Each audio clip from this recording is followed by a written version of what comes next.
வாயத்துறங்க CM. பணமா ஜனமா அப்படின்னு கேட்டா என் ஜனம் தான் எனக்கு முக்கியம். பார்ட்டி ஃபண்டுன்னு சொன்னவனை எடுத்தாங்க பாருங்க ஒரு ஓட்டம். எப்படியே ரியல் டைம் ஆமா. மாண்புமிகு பேரவைத் தலைவர் அவர்களே எல்லா டோரையும் இழுத்து லாக் பண்ணுங்க. ஓட்டு ஓட்டு ஓட்டு ஓட்டு ஓட்டு ஓட்டு ஓட்டு ஓட்டு வராம் பாரு வேட்டக்காரன் என் நெஞ்சில் குடியிருக்கும் கரூர் சொந்தங்கள் உங்கள் அனைவருக்கும் என்னுடைய வணக்கம்.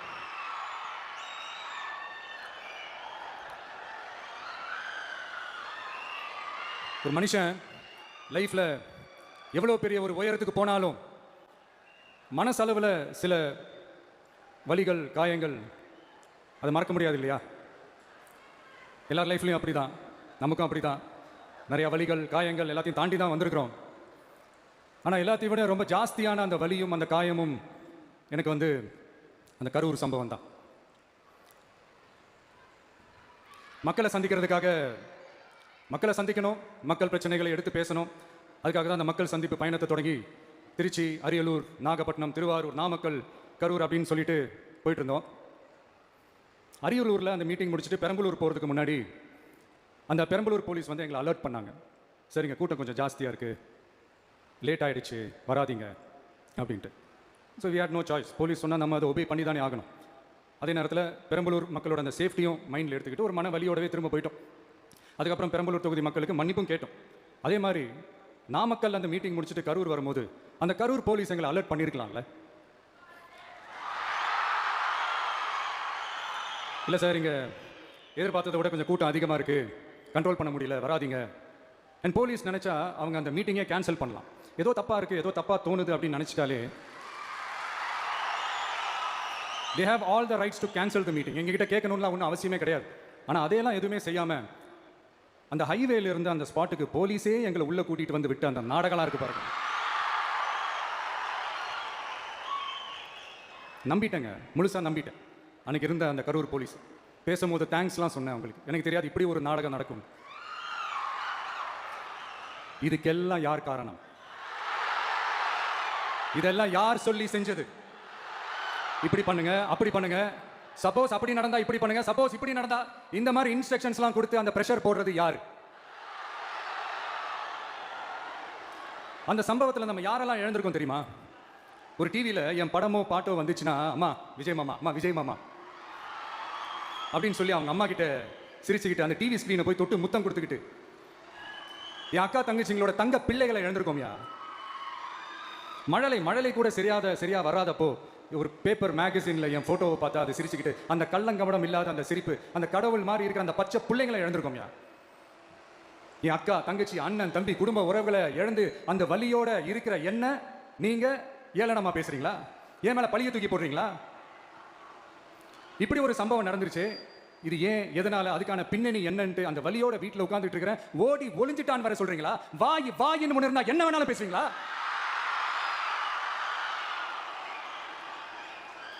மக்களை நான் உங்களையே கேட்கிறேன், அன்னைக்கு அத்தனை கிரௌட் இருந்துச்சு, அந்த கிரௌடுக்கு தகுந்த மாதிரி போலீஸ் பாதுகாப்பு கொடுத்தாங்களா? இந்த இடத்தை எடுத்துக்க சொல்லி நாங்க தான் சொன்னோம்னு ஒரு போலீஸ் ஆபீசர் பேட்டி கொடுக்கிறாரு. அதுக்கு என்ன அர்த்தம்? இவ்வளவு வலி, இவ்வளவு காயங்கள் கொடுத்துட்டு பழிய தூக்கி நம்ம மேல போட்டுட்டு அதுல ஒரு அரசியல் ஆதாயம் தேடுறீங்களா? இதுல வாய் கூசாம சட்டசபையில ஸ்டாலின் சார் நம்ம மேல திருப்பி விட்டு அங்க ஒரு அரசியல் செய்யறாரு. அதுக்கு என்ன அர்த்தம்? நமக்காக வந்திருக்கிற மக்களை காக்க வைக்கிறதுக்கு நான் ஒன்னும் ஆதாயம் தேடுற அரசியல்வாதியெல்லாம் கிடையாது. மக்களுக்காக அரசியலுக்கு வந்தவன் இந்த விஜய். எனக்காக எல்லாமும் கொடுத்த என் மக்களுக்காக எல்லாத்தையும் விட்டுட்டு மக்களுக்காக மட்டுமே அரசியலுக்கு வந்தவன் இந்த விஜய். அவங்களுக்காக நன்றி கடன் செலுத்துறதுக்காக மட்டுமே அரசியலுக்கு வந்தவன் இந்த விஜய். உங்களுக்கு தான் இந்த விஜய் பத்தி நல்லா தெரியுமே. ஆனா நம்ம எல்லாருக்குமே இத்தனை வலிகள் காயங்கள் கொடுத்தவங்களுக்கு இந்த 2026 தேர்தலில் தக்க பதிலடி கொடுத்துட்டீங்க. ஆனா அது மட்டுமே பத்தாது மக்களே, அது மட்டுமே பத்தாது. காலத்துக்கும் எழுந்திருக்கவே முடியாத அளவுக்கு நிரந்தரமான ஒரு பதிலடியை நீங்க கொடுத்துக்கிட்டே இருக்கணும். இப்படிலாம் பண்ணா நான் மக்களை விட்டு ஓடிடுவேன் நினைப்பா? யார் என்ன ஒன்னாலும் நான் மக்களை விட்டு எல்லாம் ஓட மாட்டேன். அன்னைக்கும் சொன்னேன், இன்னைக்கும் சொல்றேன், நாளைக்கும் சொல்றேன், தில்லா சொல்லுவேன், கெத்தா சொல்லுவேன். பணமா ஜனமா அப்படின்னு கேட்டா என் ஜனம் தான் எனக்கு முக்கியம். மக்களை உங்களை விட எனக்கு இந்த காசு பணம் முக்கியமா என்ன? இவ்வளவு குறைகள் நம்ம மேல சொல்றாங்களே, இப்ப நான் சொன்ன மாதிரி அவங்களால ஓப்பனா சொல்ல முடியுமா? அந்த தில்லு இருக்கா, திராணி இருக்கா? ஒரு கிடையாது. ஆனா நம்ம மக்கள் அமைச்சு கொடுத்த நம்ம அரச குறைகள் மட்டும் டிசைனா மாடலா குறைகள் மட்டும் சொல்லுவாங்க. ஒவ்வொரு டிபார்ட்மெண்ட்லயும் அந்த பார்ட்டி ஃபண்ட் அந்த கட்சி நிதின்ற பேர்ல அடிக்கிற கொள்ளையெல்லாம் இந்த தீய சக்தியா இருக்கட்டும், தீந்து போன சக்தியா இருக்கட்டும், ரெண்டு பேரும் மாறி மாறி இதே தான் செஞ்சுட்டு இருக்காங்க. இதுல ஒரு ஹைலைட் காமெடி என்னன்னா, சட்டசபையில் பேசும்போது பார்ட்டி ஃபண்டுன்னு தான் சொன்னேன். அது எந்த பார்ட்டி, என்ன ஃபண்டு, யாரு, என்ன பேரு எதுவுமே சொல்ல. பார்ட்டி ஃபண்டுன்னு சொன்னவனை எடுத்தாங்க பாருங்க ஒரு ஓட்டம். எனக்கே ஃபர்ஸ்ட் புரியல, ஏன்பா ஓடுறாங்க அப்படி என்ன நம்ம சொல்லிவிட்டோம். அதான் அந்த குற்றமுள்ள நெஞ்சுக்கு தான் குறுகுறேங்கும். எப்படி இருக்கு தெரியுமா, எங்க அப்பா பீரோக்குள்ள இல்ல, எங்க அப்பா பீரோக்குள்ள இல்ல அப்படின்னு சொல்ற மாதிரி. ஐயோ ஏன் கேட்குறீங்க, இவங்களோட செம்ம கூத்தா இருக்குங்க, செம்ம ஃபன்னா இருக்கு. சென்னையில் ஒரு பாலம் கட்டுறதுக்காக நார்மலாக ஆகிற செலவை விட அதிக செலவில், கிட்டத்தட்ட டபுள் மடங்கு செலவில் ஒரு டெண்டர் ஒன்று விட்டுருக்காங்க. அதையெல்லாம் தோண்டி எடுத்து அதெல்லாம் இப்போது கண்டுபிடிச்சி கேன்சல் பண்ணியிருக்கிறோம். இன்னும் எத்தனை கோடி ஊழல், எத்தனை லட்சம் கூடல் தோண்ட தோண்ட வருமோ எங்களுக்கே தெரியல. ஒவ்வொரு முகமுடியாக கிழியுது. ஐயோ இந்த விஜய் ஒவ்வொரு கதையாக எடுத்து வெளியில் விட்டுருவான் போலேன்ட்டு திரும்புற பக்கம்லாம் கதறல் கதறல் கதறல், காதலேருந்து ரத்தம் வராத குறை. ஆமாம், இப்படி ஊழலே ஊறி போனவங்க இப்படி தான் இருப்பாங்க. இந்த 50-55 நாட்களில் அங்கே செஞ்ச சில விஷயங்கள்லாம் சட்டசபையிலே எடுத்து சொன்னேன். பட் இங்கே ஒரு சில விஷயங்கள் சொல்லணும்னு நினைக்கிறேன். இந்த மின்சாரத்துறையில் இதுக்கு முன்னாடி போட முடியாமல் இருந்த அந்த பதவி உயர்வை வந்து இப்போ தான் எங்களால் போட முடிஞ்சது. அதுக்காக ஒரு அக்கா அழுதுகிட்டே ஒரு நன்றி சொன்னாங்களே, அதெல்லாம் அவங்க கண்ணில் படாது அந்த வீடியோலாம். குறை சொல்கிறவங்களுக்கு. அடுத்து லஞ்சம்லாம் ஒழிக்க முடியாது, ஊழல்லாம் ஒழிக்க முடியாது, அதெல்லாம் பிளட்டிலேயே ஊறி போய் இருக்கு அப்படின்னு சொன்னவங்க போய் ஒவ்வொரு கவர்மெண்ட் ஆஃபீஸாக பாருங்க, ஒரு பைசா லஞ்சம் இல்லை, ஒரு பைசா ஊழல் இல்லை, வேலையெல்லாம் சும்மா டக்கு டக்கு டக்கு நடக்குது. ஒரு பெரியவர் ஒருத்தர் சொல்றாரு, தம்பி வேலையெல்லாம் நடக்குது, ஆனால் அதையும் தாண்டி எங்களுக்கு மரியாதை கொடுக்குறாங்க தம்பி, உட்கார வச்சுலாம் பேசுறாங்க. இதெல்லாம் இதுக்கு முன்னாடி நடந்ததே இல்லை. அவனை போய் பாரு, இவனை போய் பாரு, இந்த ஆஃபீஸரை போய் பாருன்னு சொல்லி அலைய விடுவாங்க. இப்போ லஞ்சம் இல்லை, ஊழல் இல்லை, வேலையெல்லாம் உடனே நடக்குது. மக்கள் அப்படி ஒரு பெருமூச்சு ஒன்று விடுறாங்க. அதை பார்த்து நமக்கு அப்படி ஒரு ஹாப்பினஸ். இதுக்கு மேலே என்ன வேணும்? ஏன் இதெல்லாம் பண்ண முடியாது? மனசுன்னு ஒன்று இருந்தால் பண்ணலாம், இப்போ பண்ணல.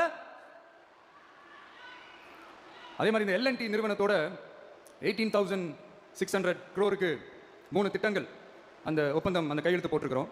கிட்டத்தட்ட 8,200 பேருக்கு வேலை வாய்ப்பு. நான் சொல்றது அந்த 3 மாவட்டத்தை சேர்ந்தவங்களுக்கே அவ்வளோ வேலை வாய்ப்பு.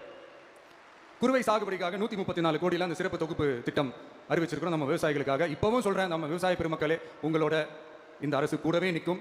பெண்கள் பாதுகாப்புக்காக சிங்கப்பெண் அதிரடி படை, அது உங்களுக்கு நல்லாவே முன்னாடியே தெரியும். வரப்போற அறிஞர் அண்ணா அவர்களுடைய பிறந்த நாளில் உங்க அண்ணனுடைய அரசில் தாய் மாமன் தங்க மோதிர திட்டம் அறிவிக்கப்படும். இதெல்லாம் கேட்டாங்களே, வாக்குறுதி கொடுத்தீங்களே, என்னாச்சுன்னு. இந்த தீய சக்தி மாதிரி ரியல் தாய் மாமன்லாம் கிடையாது, ரியல் தாய் மாமன். எப்படி ரியல் தாய் மாமன்.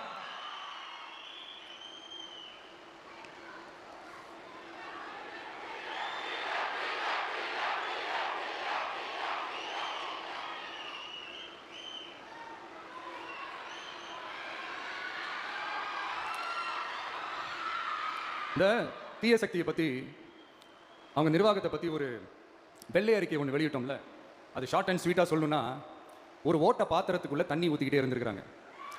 பாத்திரம் எம்டியாகவே இருந்திருக்கு, ஆனால் ஊற்றின தண்ணி தான் எங்கே போச்சுன்னு தெரியல. கடவுளுக்கு தான் வெளிச்சம். அது மாதிரி இப்போ நம்ம சொன்னதெல்லாம் வந்து சும்மா ஒரு சாம்பிள் தான். இன்னும் வரப்போகிற நாட்களில் உங்கள் அரசனுடைய அந்த விஸ்வரூபத்தை நீங்கள் பார்ப்பீங்க. அடுத்து வாயத்துறங்க சிஎம். அடாடா, உங்க சிஎம் நெஞ்சிலேயே குத்திட்டு வந்தீங்க பாருங்க, அதெல்லாம் வேற லெவல். பேசுங்கன்றீங்க, பேசினா எந்திரிச்சு ஓடிடுறீங்க. இனிமே பேச ஆரம்பிக்கிறதுக்கு முன்னாடி என்ன பண்ணணும் அப்படின்னா, ஒரு நண்பர் ஒருத்தர் சொன்னார், மாண்புமிகு பேரவைத் தலைவர் அவர்களை எல்லா டோரையும் இழுத்து லாக் பண்ணுங்க அப்படின்னு சொல்லிட்டு தான் பேச ஆரம்பிக்கணும் போல் இருக்கு. ஏன்னா பேசிக்கும் போது எந்திரிச்சு ஓடிடுறாங்க. 5 நிமிஷம் பேசினதுக்கே குளத்துள்ள கொத்து பரோட்டா போட்டாங்க. இதுக்கு மேலே பேசினா மொத்தமாக முடிஞ்சிடும், பார்த்துக்கங்க. நாம அரசியல் பேசினா விஜயெல்லாம் அரசியல் பேசலாமா அப்படிங்கிறது. சரிப்பா, நமக்கு எதுக்கு வந்து நம்ம பாட்டுக்கு நம்ம வேலையை பார்ப்போம், எதுக்கு அவங்கள பற்றி பேசிக்கிட்டு அப்படின்னு இருந்தால் விஜய்க்கு அரசியலே பேச தெரியல அப்படிங்கிறது. இப்படியே மாறி மேகதாது அணையை பற்றி என்ன தெரியும், விஜய் அதை பற்றி பேசல. இப்படி நம்ம அரசியலுக்கு வந்ததுலேருந்தே ஒரு கூட்டம் குறை மேலே குறையா சொல்லிக்கிட்டு பாட்டுக்கு பாட்டு கச்சேரி எங்களுக்கும் பண்ண தெரியும், பண்ணலாமா? இந்த மேகதாது அணை சம்பந்தமான அந்த வழக்கில் தமிழ்நாட்டோட பெட்டிஷனை சுப்ரீம் கோர்ட் எப்போ ரிஜெக்ட் பண்ணிச்சு? அப்போ யார் ஆட்சியில் இருந்தா? ஏன் ஒழுங்காக வாதாடல? நீங்கள் ஒழுங்காக வாதாடி இருந்தீங்கன்னா அதை ரிஜெக்ட் பண்ணியிருக்க மாட்டாங்கல்ல. ஏன் ஸ்டாலின் சார் வேணும்னே விட்டுட்டாரா? ஏன் இப்படிலாம் கேள்வி கேட்கலாமா? இப்படிலாம் கேள்வி கேட்டால் தான் மேகதாது அணை பற்றி பேசினதா அர்த்தமா? ஏன் அந்த ஸ்டேட் சிஎம் பேசுறாரு, நீங்கள் ஏன் பேசல? அப்படின்னா நம்ம ஸ்டேட்டோட உரிமையை எங்கே நிலைநிறுத்தணுமோ அதுக்காக வேலை பார்க்கறது மட்டும் தான் முக்கியம். சும்மா சவால் விட்டுக்கிட்டு சீண்டி பார், நான் யார் தெரியுமா, தொட்டு பார், இப்படிலாம் பேசிக்கிட்டு இருந்தால் வேலைக்காகாது. சும்மா பேசி பிரச்சனையை வளர்த்துக்கிட்டு யார் மேலே அது பழிய தூக்கி போட்டுட்டு அப்புறம் மக்களை அம்போன்னு தெருவில் விட்டுட்டு இப்படி தான் ஒரு அரசியல் பண்ணணும்னா அந்த அரசியல் நமக்கு தேவையில்லை, அதை நம்ம செய்யவும் போகிறதில்ல. Talk less work more mode தான், அதுதான் நம்ம பாலிசியே. அதனால தான் சட்டசபையில் அந்த அரசினர் தீர்மானம்னு சொல்லி ஒன்று கொண்டு வந்தோம். அது எப்படி டு டேக் இட் ஃபார்வர்ட், எப்படி கொண்டு போகணுமோ அதை சரியாக செய்வோம். சென்ட்ரல் கவர்மெண்ட்லேருந்து அந்த டீலிமிட்டேஷனை திரும்ப கொண்டு வர போகிறதா ஒரு பேச்சு ஒன்று அடிப்படுது. யார் என்ன டீலிமிட்டேஷன் கொண்டு வந்தாலும் தமிழ்நாடு அது ஒத்துக்காது. நமக்கான இடத்தை யாரும் பறிக்கவும் முடியாது, அது பறிக்கவும் விட மாட்டோம். இப்படி நாம இருக்கும்போது இந்த தீய சக்தி திமுக எங்க போய் நிக்குது, யார் கதவை தட்டிக்கிட்டு நிக்குது, அது உங்களுக்கு நல்லா தெரியும். மக்களே, இந்த தீய சக்தியும் தீந்து போன சக்தியும் வேற வேறலாம் இல்ல, கூட்டு கலவாணிங்க. சொல்ல முடியுமா அவங்களால?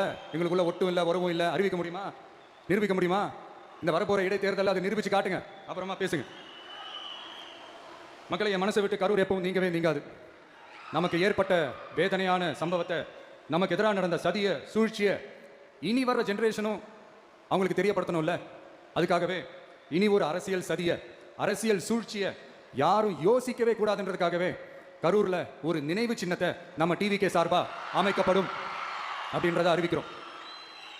அப்புறம் கரூர்ல இருந்து ஒட்டுமொத்த தமிழ்நாட்டு மக்களுக்கும் சொல்றேன், உங்க டிவிகே அரசு உங்களுக்காகத்தான் உழைக்கும். அடிப்படை வசதிகளை முதல்ல நிறைவேற்றணும். ஒரு பக்கம் நிதி நிலைமையை சரி செஞ்சுக்கிட்டே இன்னொரு பக்கம் அப்படியே நாம சொன்னதில் ப்ரையாரிட்டி பார்த்து ஒவ்வொன்றா படிப்படியாக நிறைவேற்ற ட்ரை பண்ணுவோம். இது எப்பவும் உங்களுக்கான அரசாக தான் இருக்கும். இந்த விஜய் உங்க விஜயா தான் இருப்பான். நீங்க உரிமையோட உங்க கவர்மெண்ட்டை நீங்க அணுகலாம். இந்த தீய சக்தி ஆட்சி முடிஞ்சு பொட்டிக்குள்ள போனதுலேருந்து என்னென்னமோ பண்றாங்க, ஏதோ பேசுறாங்க, சோஃபாங்கிறாங்க, வாஷிங் மிஷினுங்கிறாங்க. இந்த அரசியல் வியாபாரம் பண்றதுக்கான அந்த வெண்டிங் மிஷினே அவங்க தான். யார்? இந்த திமுக. இதில் நம்மளை பார்த்து வாஷிங் மிஷினுங்கிறாங்க. எலெக்ஷனில் ஓட்டுக்கு காசு கொடுக்குற அந்த கலாச்சாரத்தை, அந்த கல்ச்சரை அடித்து நொறுக்கி இருக்கிறோம். எலெக்ஷன்லேயே அப்படி வேலை பார்த்த நாம, நமக்கு எதுக்கு இந்த குதிரை, கழுதை, ஒட்டக்க பேரெல்லாம்? மக்களின் பக்கம் அப்படி இருக்கும்போது நமக்கு எதுக்கு இந்த பேரெல்லாம்? இந்த திருட்டு திமுக ஆட்சியை வச்சுக்கிட்டு ஊரடிச்சு ஒலையில போட்டு இந்த கொள்ளையை அடிச்சதுனால தான் உங்க கரூர் கம்பெனி ஓனர் ஒருத்தர் எங்க எங்க இருக்காருன்னே தெரியாம ஓட்டு ஓட்டு ஓட்டு ஓட்டு ஓட்டு ஓட்டு ஓட்டு ஓட்டு வராம் பாரு வேட்டக்காரன் ஓடினே இருக்கிறாரு. இன்னொருத்தர் ஃபாரின்ல போய் ஒளிஞ்சுக்கிட்டாரு. ஃபாரின் ஸ்டாலின் சார் நினைச்சிட்டு போறீங்க, அவர் இல்ல. எனக்கு எப்பவுமே ஸ்டாலின் சார் மேல ஒரு தனி பாசம் ஒன்று உண்டு. அவர் கிடையாது, இவர் வேற. சிங்கப்பூருக்கு செக்கப்புக்கு போனார்ல அவரு. இன்னும் தோண்ட தோண்ட எத்தனை பேர் மாட்ட போறாங்களோ தெரியல. உங்ககிட்ட யாராவது லஞ்சம் ஏதாவது கேட்டாங்கன்னா கொடுக்க முடியாது சொல்லுங்க, நான் இருக்கேன் உங்களோட. அப்படியே யாராவது ஃபோர்ஸ் பண்ணாங்கன்னா இது எங்க மகன், எங்க புள்ள, எங்க அண்ணன், எங்க தம்பி, எங்க விஜய், எங்க விஜயோட ஆட்சின்னு ஸ்ட்ராங்கா சொல்லுங்க. மக்களை, நீங்க கூட இருக்கும்போது லஞ்ச ஊழல் மட்டும் இல்ல, அதிகாரத்தை வச்சு ஆட்டம் போடுற யாரா இருந்தாலும் அடங்கிடுவாங்க. இந்த கடமை, கண்ணியம், கட்டுப்பாடுன்ட்டு ஒரு காலத்துல கொள்கையோட இருந்த கட்சியெல்லாம் இன்னைக்கு எப்படி இருக்கான்னு உங்களுக்கே தெரியும். அதாவது இந்த டிவிகே கட்சியோட தலைவரை எதிர்க்கிறதுல ஒரு நியாயம் இருக்கு.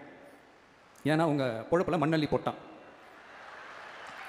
என்ன, இந்த ஊழல் லஞ்சம்லாம் பண்ண மாட்டேன்னு சொல்லி உங்க அரசியலே ஒரு தெருமுனைக்கு கொண்டாந்து விட்டான்.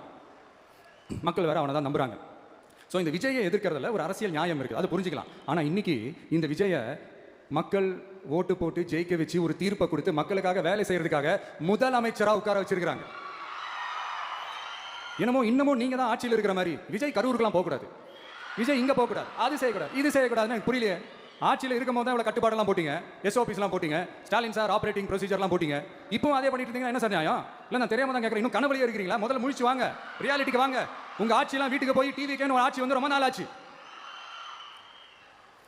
ஒழுங்கா படி, ஒழுங்கா படி என்று சுப்ரீம் கோர்ட் ஓங்கி மண்டேலியே நறுக்கு நறுக்கு நறுக்கு என்று செம்மட்டியாலே அடிச்சும் இந்த திமுக முழிச்சிக்கல அப்படின்னா அப்போ கொஞ்சம் கஷ்டம்தான். வெற்றி தோல்வியெல்லாம் அரசியல் சகஜம் சார். அதுக்காகலாம் வெறி பிடிச்சி இந்த பதவி வெறி பிடிச்சலாம் அலைய தேவையில்லை. நல்ல விதமாகவே சொல்கிறேன், நியாயமான அரசியல் பண்ணுங்க. ஓ, அதுதான் உங்களுக்கு தெரியாதுல்ல. இந்த தீய சக்தி திருத்தவும் முடியாது, அவங்களா திருந்துவாங்கன்னு பார்த்தா அதுவும் நடக்க போறதில்ல. அதனால வரப்போற இடைத்தேர்தல மக்களே, இந்த தீய சக்தி திமுகவை நல்லா வெச்சு வெளுத்து விடுங்க. கான்பிடண்டா இருங்க மக்களே, நல்லதே நடக்கும், வெற்றி நிச்சயம். மீண்டும் சந்திக்கும் வரை நன்றி, வணக்கம்.